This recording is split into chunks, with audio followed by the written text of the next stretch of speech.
El padre Abraham le va a decir, y Abraham le dijo, a Moisés y a los profetas tienen, óiganlo. En nuestro caso es, léelo, lee la Biblia, léela. Te lo van a decir en aquel día. Pero tú no sabías que aparte de Romanos 3, aquí se decía esto. Y tú no sabías que aquí se decía esto. Y que para acá se decía esto otro. ¿No lo sabías? Pues si no lo leíste, si no le hiciste caso, ¿qué quieres ahora? ¿Qué es lo que le estaba diciendo el Señor aquí? Perdón, el padre Abraham, que en Moisés y los profetas estaba el plan de salvación. Está. Moisés y los profetas. Se lo viene citando a la iglesia de Mateo 5, Mateo 7, Mateo 22, y aquí al rico se lo cita también. La ley y los profetas. Allí está. Si eso lo hacen, tú no estarías en el infierno. Me hubiese salvado. Sí. Ay, pero eso tiene que ver con la salvación, la ley. Sí. Lo viene Jesús diciendo en todas partes. Y ya lo había dicho Pablo en Romanos 2, como explicamos. Ya. Sí. Ustedes han cambiado. No retienen la forma de las sanas palabras. El modelo de la doctrina no lo retienen. Lo cambiaron. La doctrina sigue, pero no con el modelo original. No con el modelo original. Otro caballo, otro león, sí, distinto, de lado. Bueno. Y le dice, oigan, si tú hubieses oído eso, si tú hubieses hecho caso, tú no estarías ahí. Tú no estarías ahí. ¿Por qué?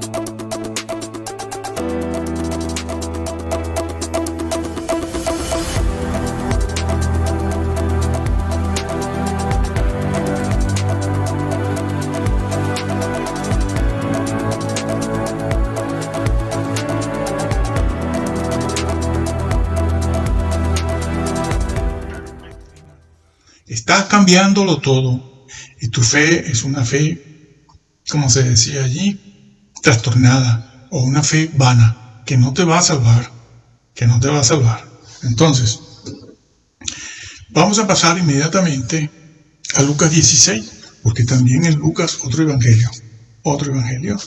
En Lucas 16 está dicho esto, ¿no? Sí, en Lucas 16. Lucas 16, muy conocido, muy trillado esto, y es la historia del rico y Lázaro.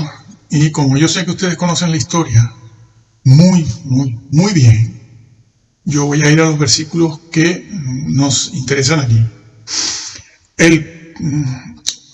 El rico en el infierno, versículo 24, dice, entonces él, el rico, dando voces, dijo, Padre Abraham, ten misericordia de mí y envía a Lázaro para que moje la punta de su dedo en agua y refresque mi lengua porque estoy atormentado en llama.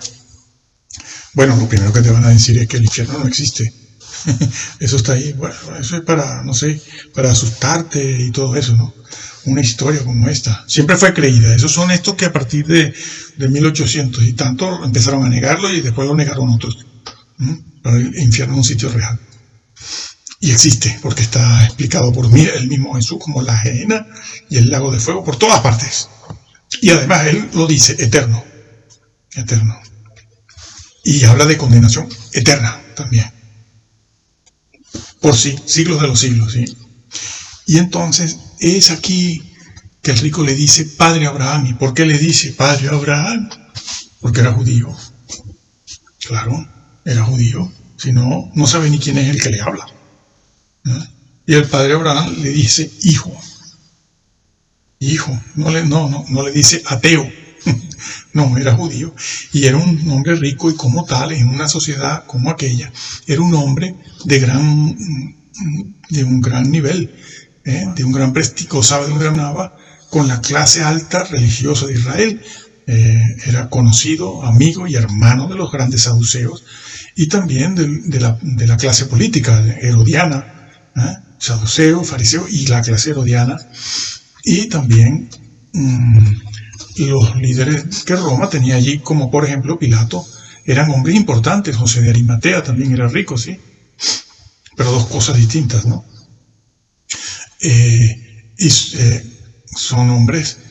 Eran hombres muy conocidos que se relacionaban a altos niveles. Y este señor no era ningún tonto. Por eso le dice, padre Abraham, manda a Lázaro.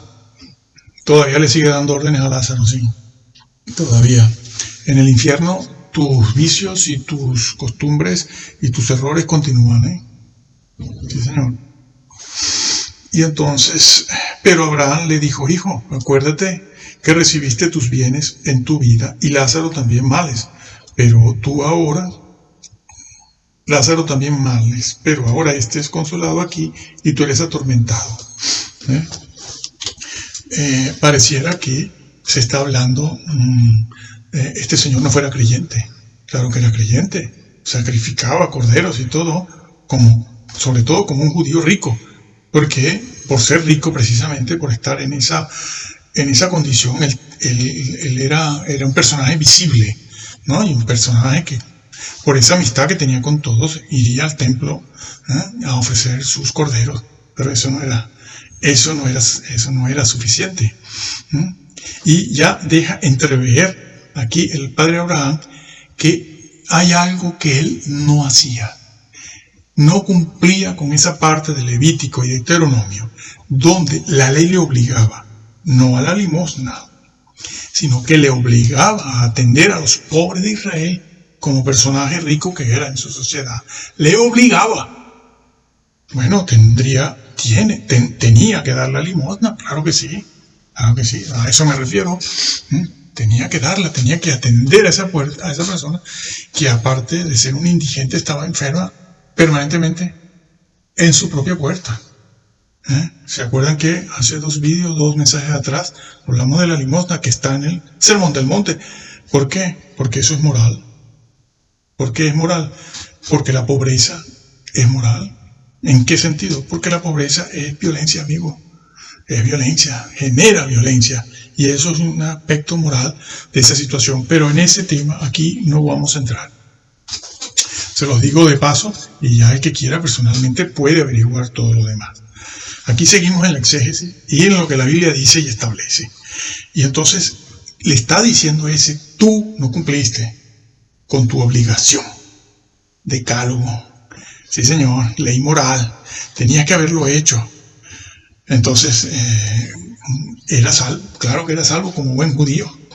Pero la salvación que él tenía como judío, llamado, elegido, destinado como la nación de Israel, era una nación llamada y elegida a ser una nación, la nación toda sacerdotes para el resto del mundo. Una nación de sacerdotes para el resto del mundo. Y él no hizo eso. Usted conocía, usted sabía. Va a hablar de eso ahora más adelante. Ahora, el mismo rico va a sacar la palabra arrepentimiento, sí. Ya está, ya se ubicó en la salvación. Claro, porque ese es el tema. Pero bueno, regreso un poco atrás. Y entonces dice eso. Le dice eso. Usted no cumplió, amigo. Él también era creyente. No podía sacrificar corderos. No podía ir al templo por su condición de enfermo, de inútil, en camilla. Hasta los perros le lamían las heridas. Pero era un temeroso de Yahvé. Y tú que te creías un bendito de Yahvé porque eres rico, como todos estos, ¿no? Claro, es que una persona rica o una persona de clase media o media alta que viste bien, que se presenta en el púlpito con corbata y todo lo demás, pasa por piadoso, no me digan que no, pasa por piadoso, muy piadoso, y si tiene familia más todavía. ¿Ah? Y él también creía eso. Eso está engramado también en el cerebro. Sí, señor, nacemos con esos conceptos, nadie nos impone esos conceptos, nacemos con ellos. Si la doctrina no te lo cambia, usted como cristiano, sea judío o sea cristiano, usted sigue con esos conceptos errados. Tiene usted que cambiarlos. ¿Cómo? Informándose, leyendo. Nada de que Dios solo quiere personas que no sean ateas, no. Quieren personas que conozcan la voluntad de Dios y su ley. Entonces, ya el padre Abraham se lo saca. Pero ¿qué pasa? Que el rico mismo va a ir al grano del asunto. En el versículo 27, entonces le dijo: te ruego pues, padre, que le envíes a la casa de mi padre, porque tengo 5 hermanos, para que les testifique, a fin de que no vengan ellos también a este lugar de tormento. Eso es una historia real. Si no, no estaría haciendo referencia a sitios y a lugares. En las metáforas eso no se hace. Como cuando Jesús habló de Jonás. Citó a Jonás, ¿no? La señal de Jonás. Algunos cristianos dicen: no, eso es una metáfora. ¿Cómo va a ser una metáfora? Jesús está citando, haciendo referencia a una metáfora. ¿Desde cuándo, señores? Pero bueno, ustedes, ¿dónde han estudiado ustedes? ¿Dónde se han informado? Nunca se utilizan las metáforas para hacer una referencia histórica. También lo hicieron con el huerto del Edén. Eso es una metáfora. Sobre todo los presbiterianos creen eso. Sobre todo ellos. Dicen que los primeros capítulos del Génesis, eso es una metáfora, eso es una historia. Dios mío, ¿pero qué dices? Si resulta que Pablo en 2 de Corintios cita a Eva siendo tentada por la culebra. Lo cita como un hecho histórico. No se citan metáforas. Señores, tienen que revisarlo todo tienen que revisarlo. Se citan hechos históricos, no metáforas, no figuras. Está citándome figuras. Las figuras no hace falta citarlas, porque no son hechos históricos. Bueno, vamos a dejar eso ahí, porque es bárbaro esto. Entonces, él mismo dice que testifique. Se convirtió en misionero, ¿no? Muy conocido ese argumento. Sí, pero porque él no quiere que su familia vaya al lado de él allí, porque lo van a achuchar. Sí, señor. Eso está escrito en todas partes también, Van a estar juntos, allá abajo, todos. Sí, señor. Todos, achuchándose, dándose de golpes y de cosas. Sí, él no quiere. Se convierte en cuánto amor ahora, ¿no? De repente en el infierno tiene amor. No, está viendo lo que le espera, lo sabe. Ya lo sabe porque en el infierno y en el cielo se tiene mucha más luz y conocimiento del que tenemos aquí. Entonces, él dice eso y presenta un método evangelístico muy buscado, muy utilizado hoy en día, ¿no? El de los milagros. Pero resulta que Jesús resucitó muertos de 3 y 4 días y nadie le creyó. De los líderes. Y él mismo resucitó y los líderes lo supieron de verdad. La plana mayor lo supo y lo escondió y pagó para eso. Entonces, era un método que nunca fue aceptado ni por el Señor ni por el padre Abraham. ¿Por qué no sirve? Bueno, vamos a ver la respuesta. El padre Abraham le va a decir, y Abraham le dijo: a Moisés y a los profetas tienen, óiganlos. En nuestro caso es, lee la Biblia, léela. Te lo van a decir en aquel día. Pero tú no sabías que aparte de Romanos 3, aquí se decía esto. Y tú no sabías que aquí se decía esto. Y que para acá se decía esto otro. ¿No lo sabías? Pues si no lo leíste y no le hiciste caso, ¿qué quieres ahora? Es lo que le estaba diciendo el Señor aquí, perdón, el Padre Abraham. Bueno, porque en Moisés y los profetas estaba el plan de salvación. Está. Moisés y los profetas. Se lo viene citando a la iglesia de Mateo 5, Mateo 7, Mateo 22, y aquí al rico se lo cita también. La ley y los profetas. Allí está. Si eso lo hacen, tú no estarías en el infierno. Me hubiese salvado. Sí. Ay, pero eso tiene que ver con la salvación, la ley. Sí. Lo viene Jesús diciendo en todas partes. Y ya lo había dicho Pablo en Romanos 2, como explicamos allá. Sí. Ustedes han cambiado. No retienen la forma de las sanas palabras. El modelo de la doctrina no lo retienen. Lo cambiaron. La doctrina sigue, pero no con el modelo original. No con el modelo original. Otro caballo, otro león. Sí, distinto. De lado. Bueno. Y le dice, óiganos, si tú hubieses oído eso, si tú hubieses hecho caso, tú no estarías ahí.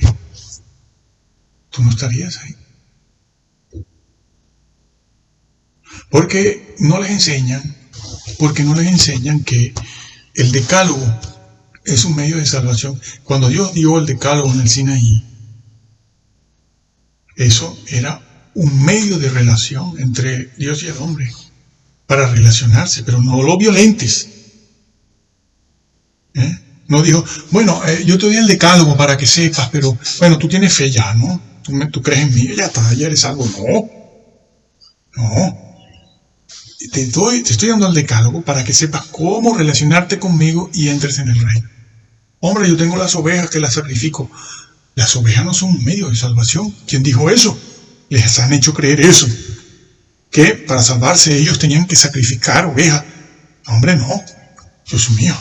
Las ovejas se sacrificaban en el holocausto o en un sacrificio como un medio de obtener el perdón por algún pecado o como un medio para agradecer una bendición especial. Como cuando tú has pecado, vas en oración al Señor a pedirle perdón, pero ya no tienes que sacrificar una oveja. Ahora tienes otra oveja en el cielo que se sacrificó a sí misma y que resucitó. Pero tienes que hacerlo valer, Eso no es automático. Bueno, está en Hebreos 7. Eso está dicho en Hebreos 7. Entonces, ellos iban allí no para creer al holocausto allí con su ovejita para sacrificarla, sino porque habían pecado y querían el perdón. Entonces sacrificaban, pero no para obtener una salvación o para creer. No, para eso tienes el decálogo. El decálogo. Procura respetarlo y no pecar, porque te puede llevar tu susto. Y aquello que estaba pasando allí también pasa hoy. La diferencia, como ya hemos dicho otras veces, es que ya la oveja es una sola y fue sacrificada ya. Y ya no es un animal, es una persona. Es una persona que fue sacrificada y ya está de mediador. Entonces, no sirve volver con los Romanos. Es que Romanos 3 dice, y eso lo hacen los de arriba. No es la masa llana. No, solo lo dicen los de arriba. Para tranquilizarlos. Y salen al final del culto felicitando. Sí. Y les están clavando el puñal por la espalda. Y entonces, ¿qué dice aquí? Entonces dijo, no, Padre Abraham, pero si alguno fuere a ellos de entre los muertos, se arrepentirán. Usted conoce la salvación, amigo. Usted conoce. El tema lo saca usted. Más nadie. Usted es el que está hablando de arrepentimiento. ¿Cómo lo sabe? Y encima dice que Moisés y los profetas no sirven. Claro, le pasa a usted, usted se está excusando. Está diciendo, caramba, es que yo no me salvé porque es que ese método, como hacen esto, es que Salomón y David pecaron y entonces yo pues voy detrás como una oveja. Les enseñaron eso y ahí los están dejando. Como muchos le dicen, hombre, no se puede pecar, que hay que ser santo. Ya está, ahí los dejan. Tráeme el diezmo. Cizaña, son cizaña. Esto se lo decimos al trigo que no está corrompido todavía, para que no peque, no caiga.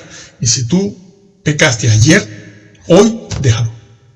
No vengas a decir ahora que necesitas un año para dejar tu pecado, porque tú vas a estar más abajo todavía por no haber dejado tu pecado. Si pecaste ayer, ahora si pecaste hace un año, 6 meses y seguiste con el jueguito, yo ahí no sé qué decirte. Has perdido la gracia seguramente. Bueno, él dice eso, no se arrepentirán. Y el padre Abraham le dice,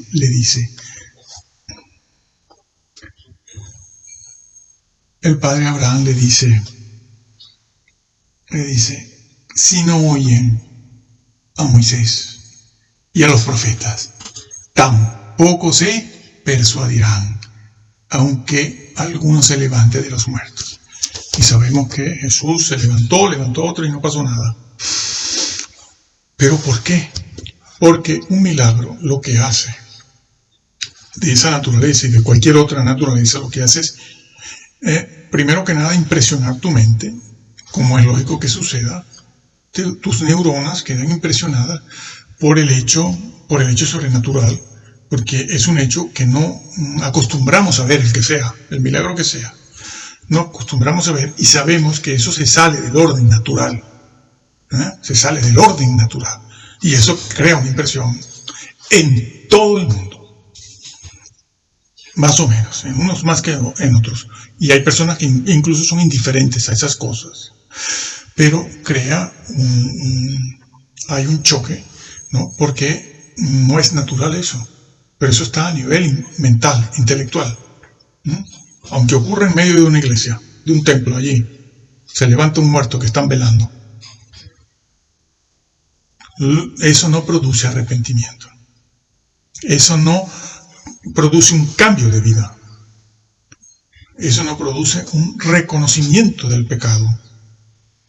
Y no produce una reorientación de la persona hacia la vida espiritual piadosa y hacia la obediencia a los mandamientos.